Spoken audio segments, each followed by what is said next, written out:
Hello दोस्तों, इस channel पे आपका स्वागत है।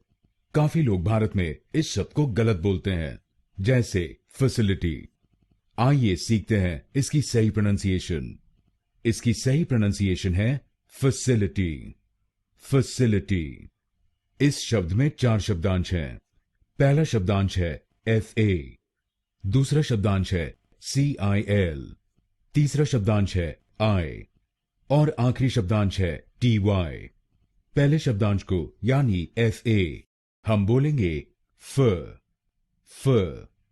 दूसरे शब्दांश को यानी CIL हम बोलेंगे सिल। सिल। तीसरे शब्दांश को यानी I हम बोलेंगे ए।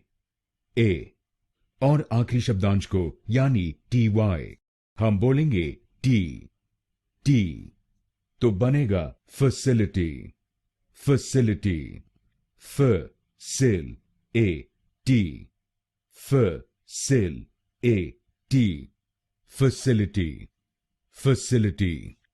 और ये ध्यान रखिए कि हमको दूसरे शब्दांश पर यानी SIL पर जोर डालना है। फैसिलिटी।